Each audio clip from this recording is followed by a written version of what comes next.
Sir, आपके अपना YouTube channel Anil sir maths academy में आपका हार्दिक स्वागत करता है।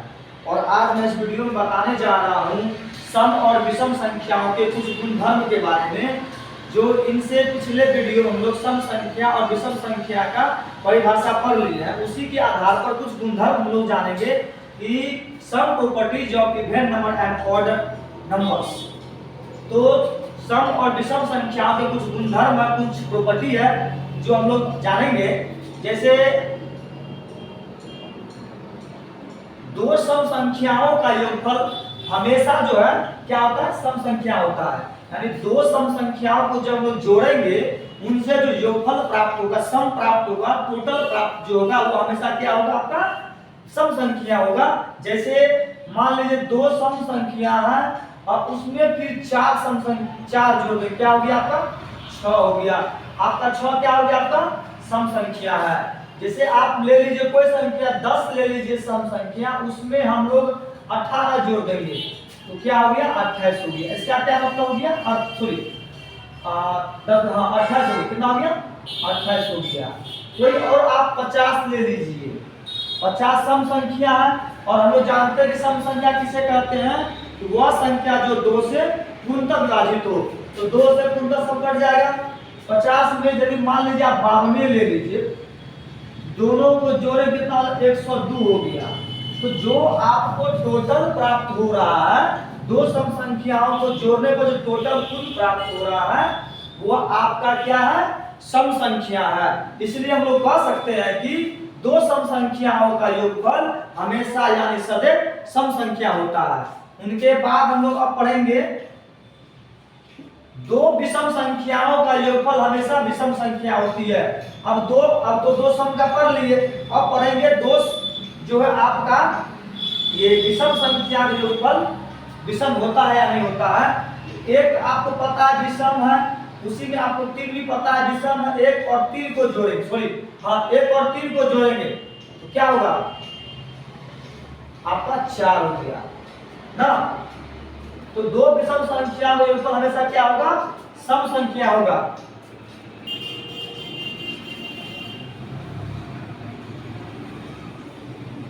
दो विषम संख्याओं का योगफल हमेशा क्या होगा, सम संख्या होगा।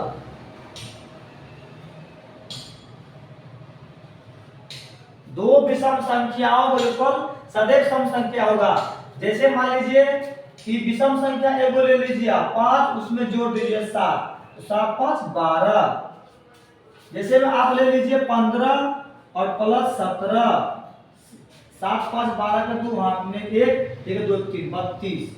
तो इसका मतलब है कि दो विषम संख्याओं को जब भी हम लोग योग करेंगे, दो विषम संख्याओं जब भी हम लोग योग करेंगे तो हमेशा क्या होगा, सम संख्या प्राप्त होगा।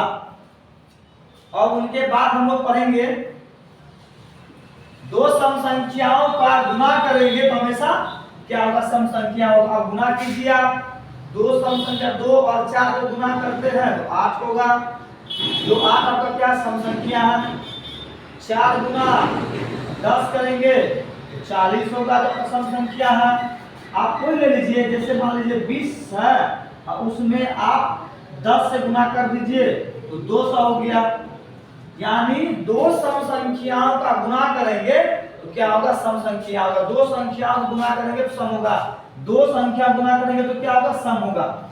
अब आई बात कि सम और विषम संख्याओं का योगफल हमेशा क्या होता है, विषम होता है। जैसे मान लीजिए सम है 2, विषम है 3, इनको जोड़ने पर 5 प्राप्त होता है। जो आपका 5 क्या है, विषम संख्या है। उनके बाद एगो आप ले लीजिए 4, उसमें जोड़ दीजिए आप 7, 7 4 11, क्या हो गया आपका विषम हो गया। आप लीजिए एगो सम, एगो लीजिए आप विषम, तो क्या आपको प्राप्त हो रहा है, एगो आप ले लीजिए विषम, एगो आप ले लीजिए सम, 8 7 15 25। तो आपको क्या प्राप्त हो रहा है, कहने का अर्थ है कि एक सम और एक विषम को जोड़ेंगे तो विषम संख्या प्राप्त होगा। एक सम और विषम को जोड़ेंगे विषम होगा, या सम को विषम को जोड़िए या विषम को सम में जोड़िए। कहने का अर्थ है 1 जोड़ 2 जोड़ 3 कितना होगा, सेमी होगा। उसी प्रकार सम को जोड़िए विषम में या विषम को जोड़िए सम में। तो वही चीज है, तो सम को जोड़ेंगे विषम में तो विषम होगा, विषम को जोड़ेंगे सम में तो विषम ही होगा, कोई दिक्कत नहीं है। अब आगे हम लोग पढ़ते हैं, अब आगे हम पढ़ेंगे कि दो विषम संख्याओं का गुणनफल सदैव विषम संख्या होता है या नहीं होता है। तो दो विषम संख्या, मान लीजिए एक विषम संख्या 1 है और 3 को गुना करेंगे तो 3 होगा। एक को आप ले लीजिए विषम संख्या 5, एक को ले लीजिए आप 7, तो कितना हो गया 35, विषम होगा। एक को आप ले लीजिए 9, एक को आप ले लीजिए 11, 99।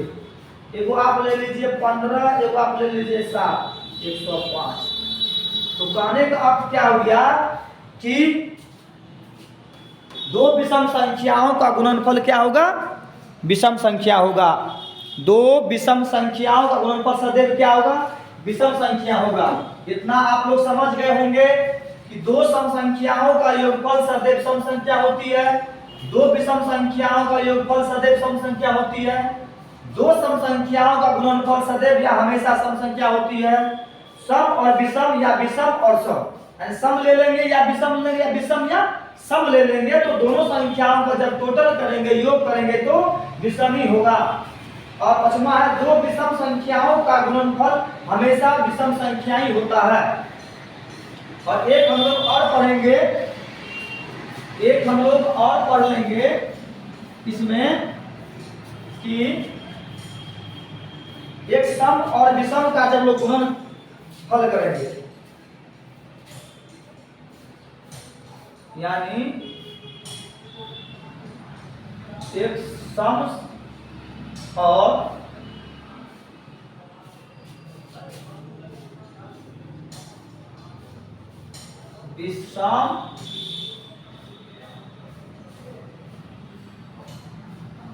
विषम संख्याओं का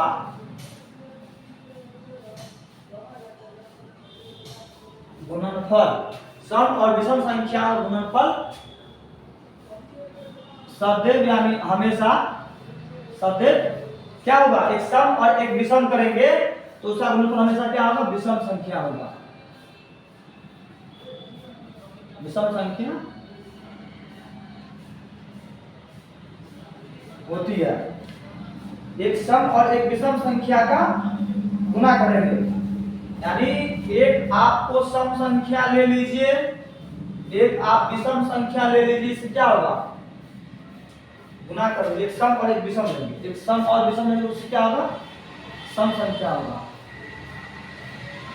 एक सम संख्या को और विषम संख्या से गुना करेंगे तो सम संख्या होगा 5 और आपको हो गया 10, क्या हो गया 50। एक आपको जैसे विषम संख्या हो गया 7, एक आपको हो गया 20, 140। तो एक सम और एक विषम, एक सम और एक विषम को करेंगे तो क्या होगा, सम होगा। यहाँ पर था कि दो विषम संख्याओं का गुणनफल करेंगे तो विषम होगा, और एक सम और एक विषम संख्याओं का गुणनफल करेंगे तो सम होगा। इतना आप लोग समझ गए होंगे, नोट कीजिए।